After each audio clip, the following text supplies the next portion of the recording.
In this video, we'll show you the basics of how to play the miniatures wargame Incursion America. If you find this video interesting, please like, subscribe to our channel, and share with your friends. If you'd like to receive updates on our progress, hit the link in the description below.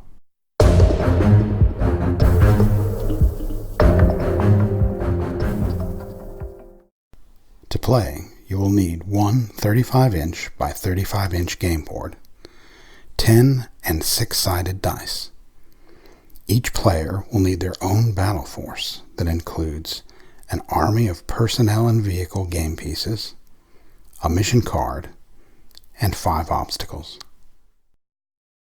Every game is guided by the mission card.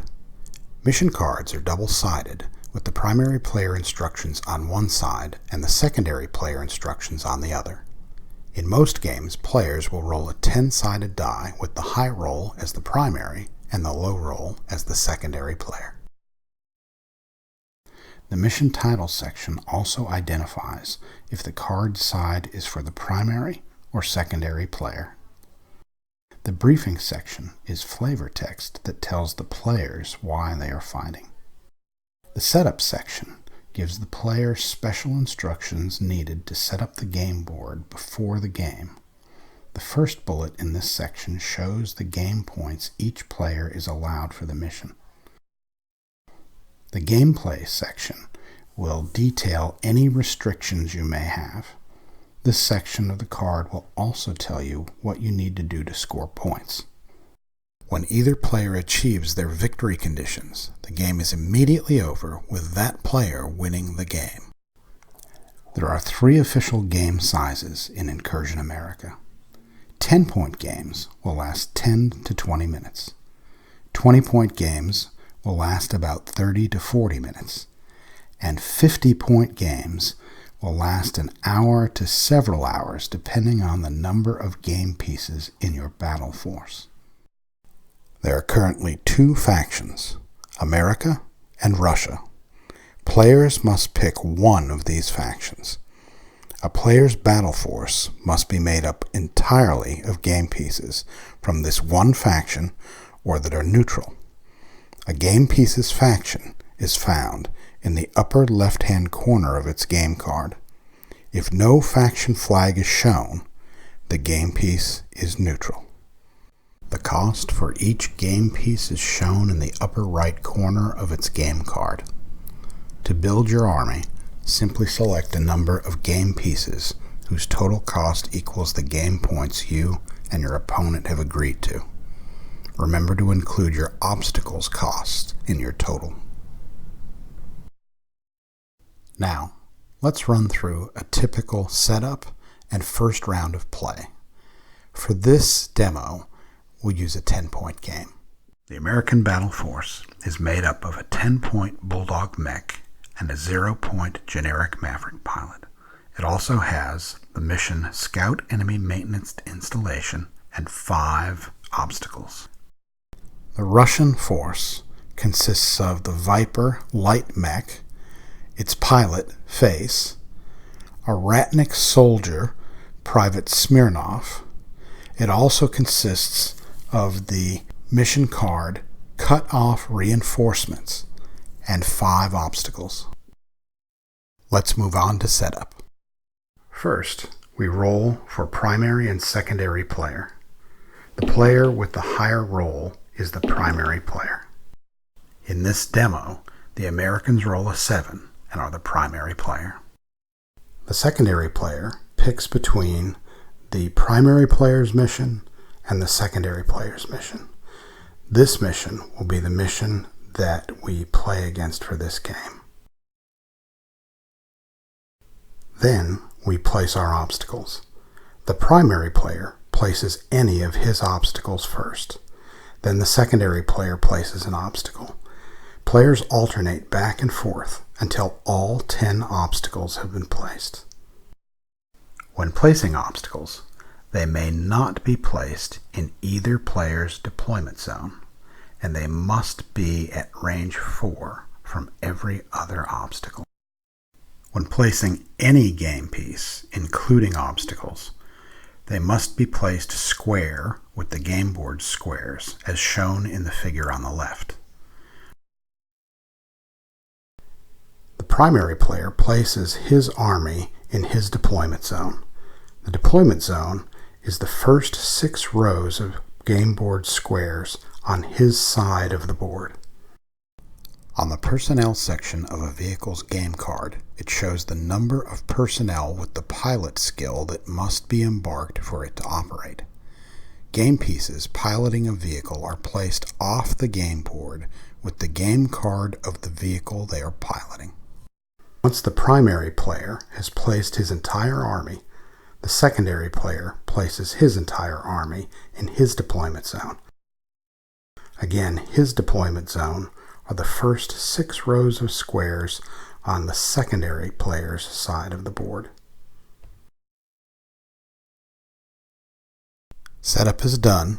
Now we're ready to play. We move to round 1 and the start step. Since there aren't going to be any boarding actions and there's nothing else for us to declare, we'll move right into the action step. Game pieces move in initiative order, highest to lowest, irregardless of who owns those pieces. In this example, there are 5 game pieces that get to move. The Bulldog, Maverick, Viper, Face, and Private Smirnov. But Maverick and Face are embarked in their respective vehicles, so they don't get to move independently. So that leaves Private Smirnov with an initiative of 15, the Bulldog with an initiative of 4, and the Viper with an initiative of 2. So that will be the order that they move each round. Our Ratnik soldier, Private Smirnov, has the highest initiative, and he'll move first. He has a speed of 4, so he can move up to 4 game board squares forward. He has 2 weapons. His base weapon has a maximum range of 12. He also has a grenade launcher with a maximum range of 20.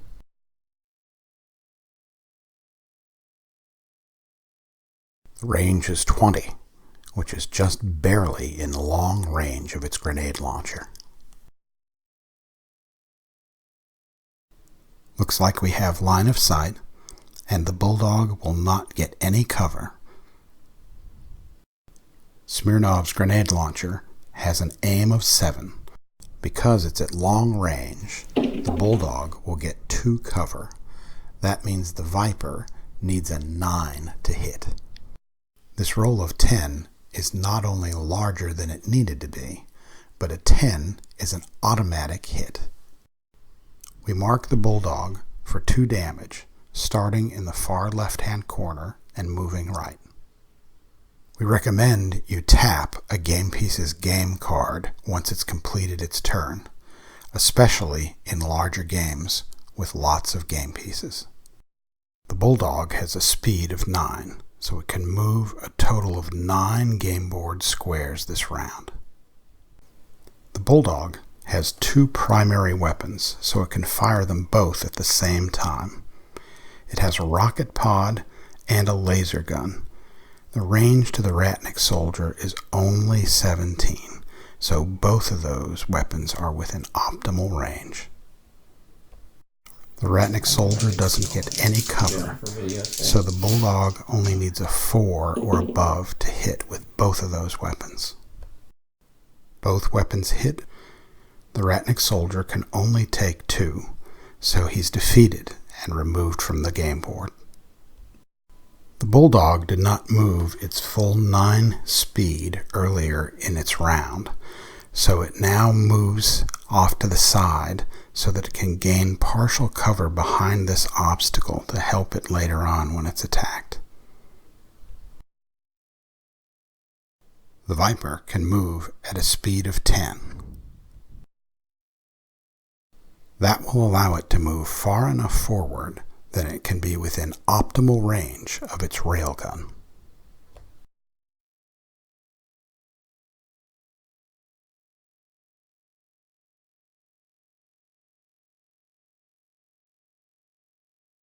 We have line of sight, but in checking the four corners of the bulldog, the Viper is unable to see the far left-hand corner behind the building obstacle, so the bulldog will get a +1 cover.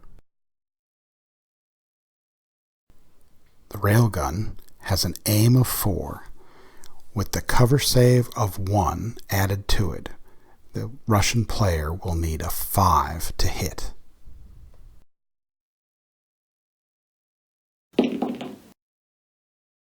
The roll of 1 is not only lower than the 5 needed to hit, but a 1 is always an automatic miss.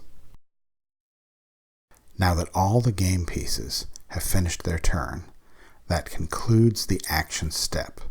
We now move on to the end step.